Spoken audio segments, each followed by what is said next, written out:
On Superstars this time, 5 of the hottest young cover girls in Hollywood.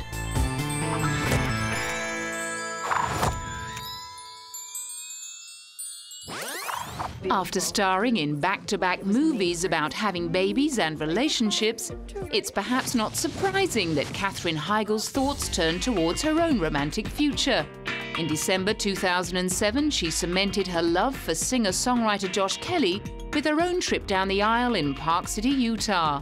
A month later, she was at the world premiere of 27 Dresses, offering advice to brides-to-be on how they should handle the big day. I think just really make sure that the people that you're including in this really important day are the people that you love and trust the most, because it makes it just the most unbelievable experience. Just the love and support is unreal. In the film, she plays a single woman called Jane, who served as bridesmaid 27 times, leaving her with a closet full of hideous gowns, but no mate of her own. I have a lot of friends, and I like to keep them. I'd like to see one of them that's not that bad. This one is really... horrible, right? What's the word you were looking for? It's an olivey green. It's very in. And I'm telling you, it looks great on. No, I'm telling you that this is an instrument of torture inflicted on you by a bride who wants you to look ugly. To add insult to injury, she must now wrestle with the idea of playing bridesmaid 28 to her younger sister, who's preparing to marry the man Jane has fallen for, her boss, George. George, this is my sister Tess. Tess, this is my George. No, I didn't mean it like that. You want to get a drink? Absolutely. Catherine's career began at the age of 9, when she became a child model. She juggled modeling and acting with study throughout her teens, and finally dropped out of college to pursue work in Hollywood. Steadily gathering pace on both the small and big screens, her career went nuclear in 2005, when she landed the role of intern Izzy Stevens on the ABC medical drama Grey's Anatomy. Within 2 years, she landed a leading role in the Judd Apatow comedy Knocked Up, as a rising television journalist who falls pregnant to an out-of-work and overweight no-hoper. This is Allison. I don't know if you remember me. I have something I really need to tell you. I'm pregnant. With a baby? Yes. Then what are you hitting on me for? I've decided to keep the baby. The film went on to be a smash at the box office and confirmed Katherine as a leading woman, although her labelling of the movie as a little sexist caused something of a backlash. Some critics branded her ungrateful and a traitor, but Guardian reviewer and humorist Joe Queenan agreed with her and called Knocked Up the latest in a new genre of romantic comedies in which an unappealing hero gets together with a gorgeous, successful woman. It wasn't the first time that Katherine had signed up for a movie with a dodgy premise.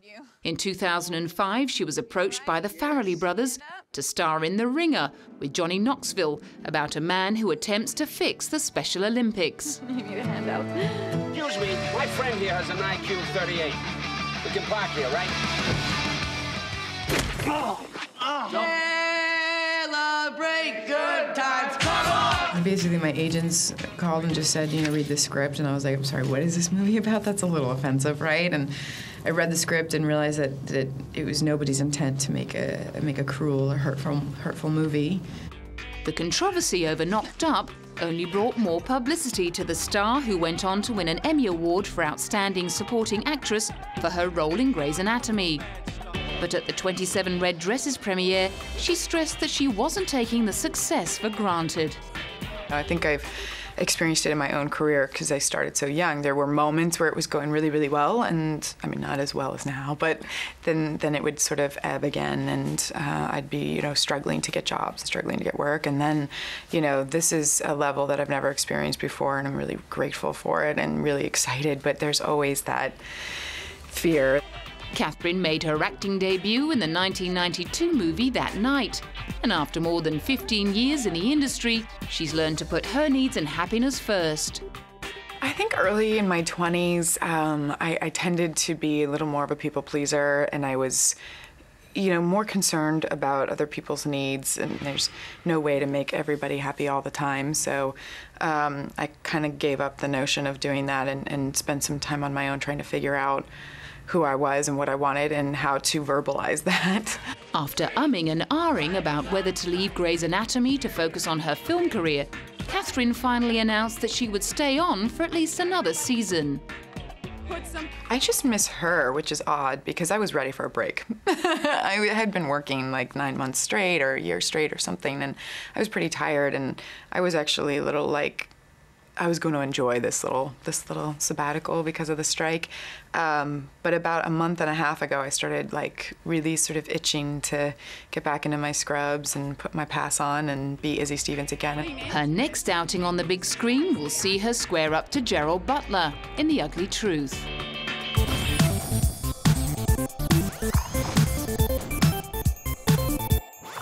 Sienna Miller looked every bit the it girl she was hired to portray at the premiere of her 2007 film Factory Girl. Andy Warhol. The movie, in which she plays tragic Andy Warhol muse Edie Sedgwick, marked the first time the 26-year-old English star had received top billing in a career that had already showcased plenty of versatility. No one is doing anything like you right now, and that in itself is a sign of brilliance, don't you think? Well, you're the boss, Alpha Sauce. Since making her film debut in 2001 with Rupert Everett in South Kensington, she's acted in television dramas, a Shakespeare comedy, action films, a period drama and romantic comedy. However, during her early years in the industry, she received many more column inches for the action in her private life than for her performances on stage and screen.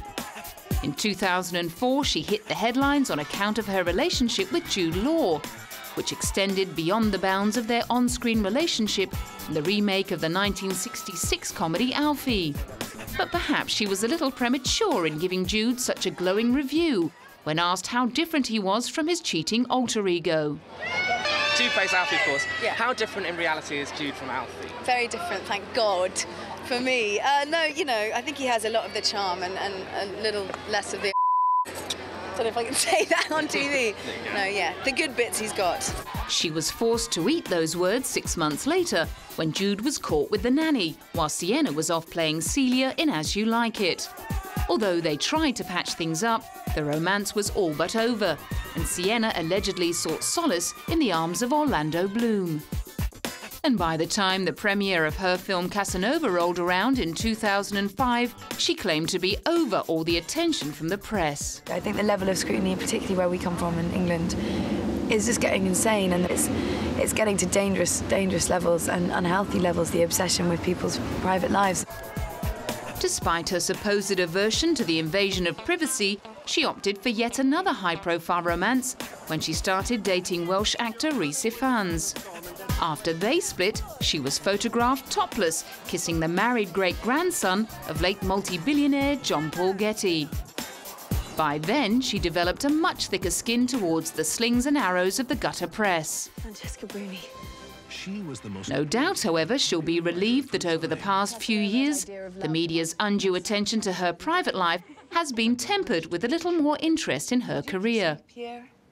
In 2007, after the release of Factory Girl, she starred alongside Steve Buscemi in Interview as a big-time TV and movie star who gets wrapped up in a sexually charged battle of wits with an intellectual journalist. Why not? Well, believe it or not, you're not my type. And you are so not my type. It was a heavenly character to play. I mean, she's totally manipulative, but funny and conniving and sort of messed up. But I mean, massive arcs. She plays so many different roles in the film, which was great, really fun. And instead of probing her about her taste in men, reporters asked what she looked for in a film. There's no real formula. I just like to play interesting characters, and I've been lucky enough to have two really interesting roles in Edie and in this. But I played, I just was doing a 1940s film with Keira Knightley where it's a completely different part, and I did a period film, so I feel like I've had a variety. And Get Back. The film with Keira was the 2007 relationship drama Edge of Love. The script, written by Keira's mother, Sharman MacDonald, called for the fellow English actresses to play best friends. Army wouldn't pay a dead man. And by the time filming was over, no acting was required. We knew each other. We did know each had other. a couple of nights out. Yeah, which were fun. But we didn't. We weren't like friends. No, we weren't like that. But no, we are now very close friends, and it's great. I think it was really important for the script that the two characters got along in real life, and luckily we did. Yeah.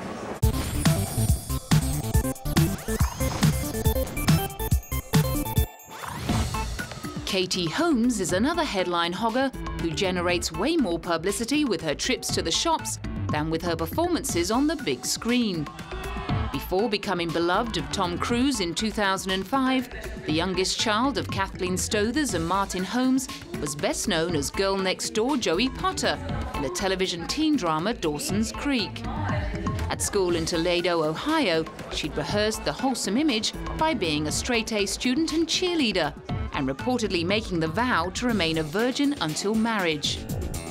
She got her first break in a small role in Ang Lee's Ice Storm, before starting Dawson's Creek in 1998. In 2003, she was part of the ensemble cast who brought to life the Peter Hedges screenplay Pieces of April.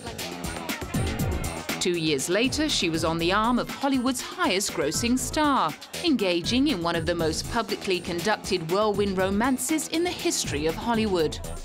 First, there was Tom's infamous couch-hopping episode on Oprah.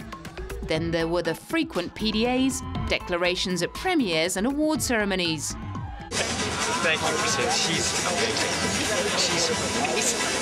Thank you. There was the proposal in Paris, and finally the wedding in a castle in Italy that left Hollywood looking like a ghost town.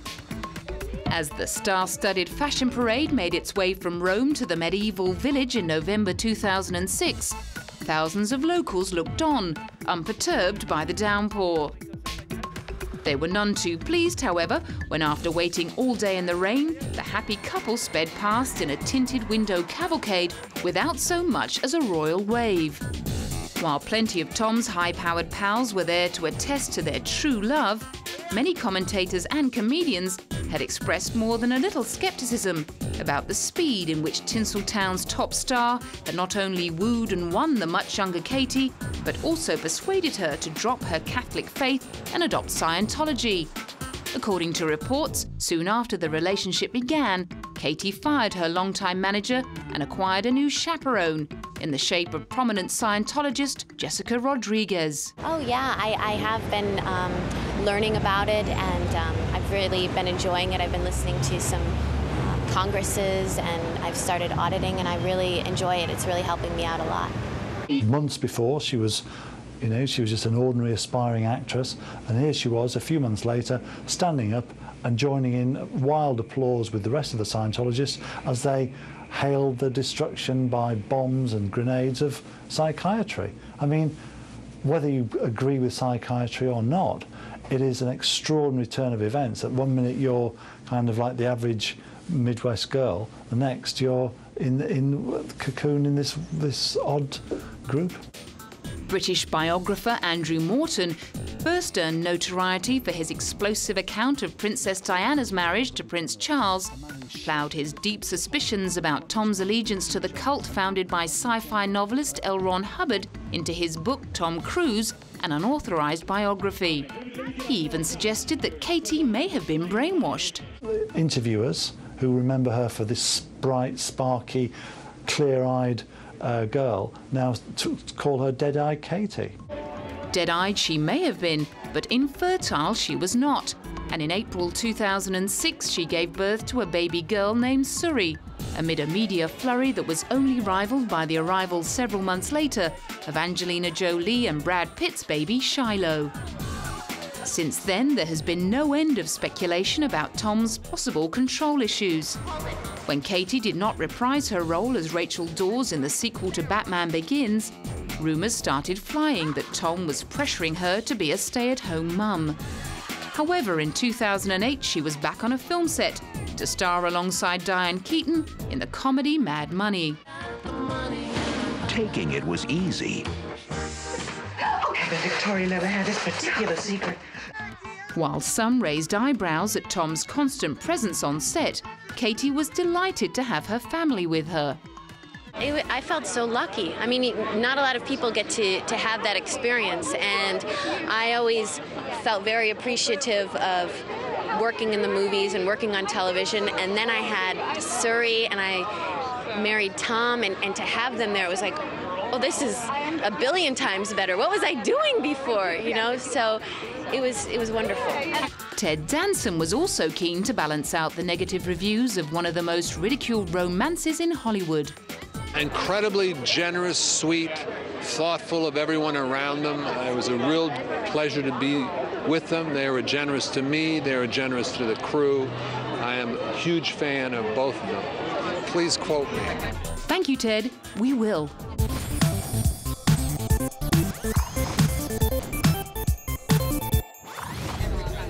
Jessica Biel's start in show business came via amateur musicals. After studying singing, she played the lead in local productions of shows like Annie and Beauty and the Beast. Looking back on those early days, upon winning a Breakthrough Award in 2006, it all seemed rather surreal to the former stage brat from Minnesota. I had no idea what my life was going to hold for me, and I'm living my dream. I know that sounds so cheesy, but I really am. I went from the obnoxious kid singing like show tunes to actually working in film. It's just, I had no idea I was ever gonna get here. I had high hopes, but like the little 8-year-old inside of me is freaking out right now. At the age of 12, she was signed up as a model in LA. And by the age of 14, she was cast as the oldest daughter in the TV family drama Seventh Heaven, which went on to screen for a mammoth 11 seasons on the WB network. Desperate to ditch her wholesome preacher's daughter image, she posed semi-nude on the cover of Gear magazine when she was 17. And not long after leaving Seventh Heaven, she was cast as the heroine in the remake of the Texas Chainsaw Massacre. The new version of the 1974 cult classic presented some surprising challenges to the young actress, and fans of the original may have been disappointed at the remake's lack of graphic gore. The following year, after working on the 3rd episode in Wesley Snipes' Blade franchise, she headed down under to film the action thriller Stealth about high-tech fighter jet pilots. The mega budget of $130 million allowed for some pretty elaborate rehearsals. Well, you know, we spent as much time as we could with actual pilots, and women pilots for me especially, and, you know, simulator machines, exercises, anything that we could do to try to understand just a tenth of what the life is actually like and what it is actually like to fly. Directed by Rob Cohen, the film co-starred Jamie Foxx and Josh Lucas. Although none of them were able to prevent Stealth from being shot down at the box office, Jessica hoped that women would come away from watching the film with a positive message. If I can portray a strong, smart, you know, athletic woman that does a cool job, that's as smart as all the men, and, you know, maybe even smarter, how great. How great that maybe I can inspire somebody to choose this as a profession or feel confident about themselves and feel secure about being a woman. I mean, I think it's really good, and I mean, it's fun to play that for me. It's fun to be in the middle of this boys' club with these guys and be able to hold my own. I enjoy that. Although both Blade Trinity and Stealth tanked, Jessica's star was definitely on the rise. In 2006, she not only won a Hollywood Life Breakthrough Award, she was also named the sexiest woman alive by Esquire magazine. At the premiere of her next major film, The Illusionist, she spoke about the love scenes with Ed Norton that helped win her the honor. They're perfect for the film. They're very sophisticated and classy. You think you see something, but you don't. That's the most intriguing type of love scene. After all the smoke and mirrors of The Illusionist, Jessica took another turn as a member of the US military. This time in the role of a soldier returning from a tour of duty of Iraq in Home of the Brave. You want to grab a cup of coffee or something? I could fill you in on your students. You know. I don't think so, but thanks. You sure? There's some kids in there. Yeah, you could no, probably... I'm sure. Okay. I got it. I got this. It's trying to help. You know. I know, but I got it.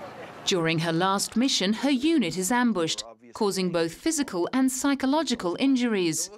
The gritty realism of the drama that co-starred Samuel L. Jackson and Brian Presley taught Jessica a lesson about the unseen ravages of war. Why take the Army 6 weeks to set the medical for my discharge? Then they cancel it, and they reschedule it, and they cancel it again? Well, I can't look at you right now without wanting to kick your face in, especially you, Doc. Hey, Jamal. But I really learned a lot about how difficult it is to come home and how there's a struggle and even a bit of a war going on internally for these people who are coming home. And the fireworks and the banners isn't the end of it. It's so much more, and there's so much more to heal after one actually steps back into this country.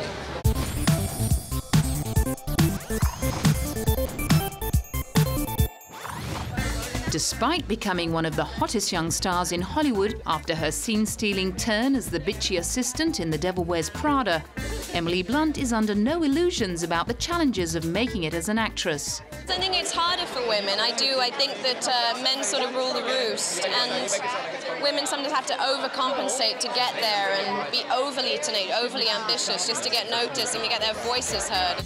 Emily's determination to be taken seriously saw her enroll in a sixth-form college in London that was known for its performing arts programme. She landed an agent and made her professional stage debut in a play called Bliss at the National Theatre, while still studying for her A-levels. She won a Most Promising Newcomer award for her role as the manipulative Tamsin in the 2004 British movie My Summer of Love. And by 2006, at the age of 23, she'd made it to Hollywood to play Meryl Streep's sideline sidekick in the smash hit comedy The Devil Wears Prada. Despite being a Tinseltown rookie, she grabbed hold of the opportunity with both hands and persuaded director David Frankel to let her make the character British. The story goes that she and co-star Stanley Tucci challenged each other to see who could act most over the top. Stanley later admitted that Emily won the bet hands down. Andrea, Runway is a fashion magazine, so an interest in fashion is crucial. What makes you think I'm not interested in fashion? Oh my God. Meryl Streep allegedly claimed that she was one of the best young actors she'd ever worked with, and Emily was equally enamored with Meryl. It's great to see her being funny. She's really funny. Like, naturally, she's very gregarious, she's very warm, and so I'm just glad people got to see that side to her. As well as bringing her talents to the attention of a worldwide audience, Emily admitted the film had taught her a thing or two about high fashion when she arrived at the Hollywood Style Awards with her then-boyfriend Michael Bublé. So what did I learn? It hurts. I was cinched in and stretched out within an inch of my life. I learned a lot. I learned to be a little braver. I learned to let it be an extension of your personality rather than sticking to jeans and Ugg boots. So I've learned to be a little braver. Oh, that is so nice. Emily and the Canadian crooner had hooked up after meeting backstage at an Australian award ceremony in 2005. Their relationship saw Emily splitting her time between London, LA and Vancouver until she called it quits with Michael in July 2008, citing their conflicting hectic schedules as the reason behind the split. And there's certainly no denying that she's been busy. At 2008 Sundance, she hogged the spotlight, starring in 2 comedies that made their debut at the festival. In Sunshine Cleaning, she played the pothead sister of Amy Adams called Rose, who owns biohazard removal business, cleaning up blood and body fluids after murders and suicides. And in The Great Buck Howard, she starred alongside John Malkovich as an overworked publicist faced with resurrecting the actor's faded career. It's none of our business now. After her blockbusting turn in The Devil Wears Prada, she was glad to be back making smaller movies. These films for me are always more exciting, and I'm always more prone to playing people who are a little more off the wall, and they're usually in independent film. Just to keep things interesting, Emily will soon be popping up as young Queen Victoria in a film co-produced by Martin Scorsese, before playing the girlfriend of a man bitten by a werewolf in the 2009 remake of The Wolfman.